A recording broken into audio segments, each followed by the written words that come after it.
The iniBuilds A350. You know, it was supposed to be a one-of-its-kind aircraft.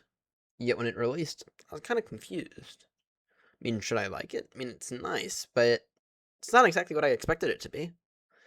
So, what did I do? Naturally, I gave it a go, and I continued to test it, and I still continue to test it to this day. But I never really felt satisfied with my purchase. That's until now, at least. Um, so I thought today we may as well take a second to talk about it. Take maybe a second or 10 minutes to talk about it and answer the true final question. Was it worth the $70 I put into it 15 months ago? Let's start off with the good bits of the A350. Today it's actually a pretty well simulated airliner. Uh, I think in hand fly is fine, though I know others have some different opinions. I think there might be a tad bit of space for improvement, but I think it hand flies as the A350 should. And it's also worth noting that I'm not a real pilot, so take my opinion with a grain of salt. It looks not bad. It actually looks pretty decent, especially on the outside. System depth is pretty decent. I'm not going to say it's the best in the world. I'm not going to say it's PNGG level, but I'm also going to say it's pretty good for right now. And I know that iniBuilds is working to improve that. It is stable now, though we'll get to the WASM issues a little bit later on. But it is also nice to know that if you have a sim crash or a WASM for any reason, the most you're ever going to get behind is about 15 minutes because autosaves are very much a nice factor. I've said it before and I'll say it again. iniBuilds might be the only ones who do VNAV correctly in the sim. It's almost always dead on without plummeting the aircraft or descending too shallow. Gives you good, decent rate of descent as well. From a sim standpoint, it has a really nice GSX integration with a beyond useful OIS and slash EFB. The OIS doubles as the EFB in the A350, and it works perfectly. No complaints about it. So we'll get to maybe just a tad little note that I'd like to add to the EFB, but we'll get to that a little later.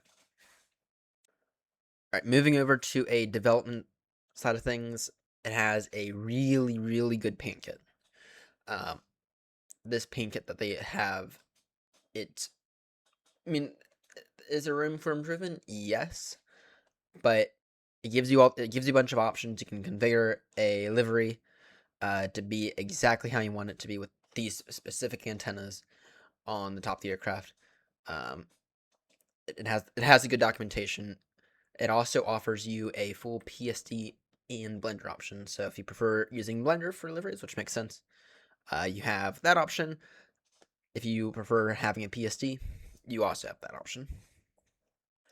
Now, this brings it to the rough parts about the iniBuilds performance. Now, it is worth noting that they do have a no cabin version, which does help out a little bit, but what I'm about to say still very much applies. If you have a graphics card with 8 gigabytes of VRAM or less, you are going to struggle. I've been there. I used to have a 4060 in the system. I struggled. Okay. You might struggle a little less at smaller airports, but you are still very much going to struggle.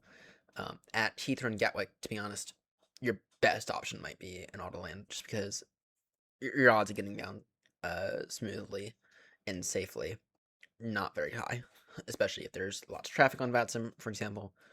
Uh, Overall, if you have an 8 gigabyte graphics card, really just cannot stress this enough. It's a waste of your money because at those bigger airports, you are going to struggle. Speaking of Autoland, it needs some work. Um, it's flaring way too early. Even at my most recent Cat 3 landing at Santiago in Chile, in very much Cat 3 conditions, with very minimal wind, but just a lot of fog, it didn't do very well at all. It was flaring way too early. Just to be crystal clear, though, the other 95% of it does fine. But in that final 5%, in the flare especially, that's where the improvement that's where it needs the improvement. Just flaring way too aggressively, way too early on. I mean, at Santiago, last week I slammed those reversers on at 20 feet because I noticed it was beginning to flare way too early. And I really did not want to do a perform a go around with those visibility conditions in the heavy mountains. All right, so just be advised, we're gonna go on a bit of a rant now. Um, but I do think it's worth going on this rant. Okay, so if you go back in history to with it all the way back to when it was first launched, roughly 15 months ago, back in February of 2025. Um, you might recall that there's this really weird input delay. I mean, at first I just found it difficult to hand fly and excused it as out of practice and needing to learn the aircraft a bit better. Then I watched a vid on it and tested it after that video that I watched, and very much agreed that it was a very significant input delay that was kind of ruining the experience for me and kind of forcing me to have to overcompensate when it came to landings and takeoffs, right? And then iniBuilds, and then someone posted on it in the iniBuilds forum, and they said it was true to real life, and then locked the thread, and everyone went like, "Oh, that's not a very good look." So I went back to my 777s. I was actually just exploring my new 777-200 at the time, and immediately fell in love with that thing. Um, then a few months went by, and I was listening into one of David's streams, and someone said that they had quietly improved it. So I tested it off camera, and I very much agreed. It was significantly better, and felt quite useful. So I used it for a bit. Pivoted more towards the Phoenix. I mean, I also kind of was switching over to Microsoft Flight Sim 2024 at the time, so I wonder if that had a bit of help to do with it. But anyway, I forever remembered this bit of unethical behavior, kind of hoping that they wouldn't do it again. But then something happened back in November, back in late November. I think I was using it so much back then. Uh, Went over to the triple and immediately loved the triple again. I think that's what happened back in November when I really stopped using it significantly. Um, and then I began to get other people involved in doing my long hauls, and there were WASM issues. And they more or less blamed Sobo at first. I mean, not saying they blamed Sobo entirely, and not to say that there weren't significant WASM issues with the sim, but then they did the weird thing again of blaming a Sobo, and then they fixed it on their own for the most part. Not saying that Asobo didn't help, but they blamed Asobo first at that point. And it's like, yeah, that's not ethical behavior from a company to immediately blame the developers who developed your own sim before you put in any massive effort to fix it, right? I mean, going forward, I'm very hopeful that they won't continue with this behavior. But at the same time, I thought it was significant enough for me to have to bring up. Um, I mean, it, and just this behavior entirely can easily turn someone off from purchasing an aircraft like this, and it kind of ruins the whole experience to know that this company that developed this maybe might not be acting with the most ethical intentions or ethical relationships.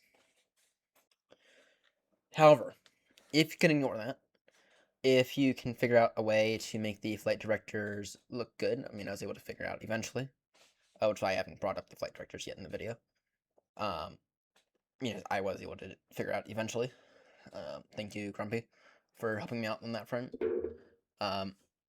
But if you can look past all that, then it's not bad. It's actually pretty damn good. iniBuilds, I do know that they are trying to improve it. Cat 3 Autoland, that's certainly an area that I see a lot of improvement with. Don't even get me started with the HUD. But overall, it's not bad. Is it going to live in my Is it gonna live in my fleet full time?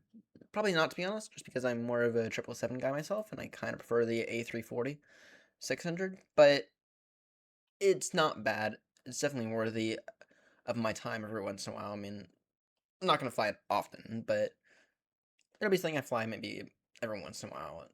That's just me, though. Uh, but if you can look past all the issues with any builds and how long it took to get to this point, then you have a truly amazing product.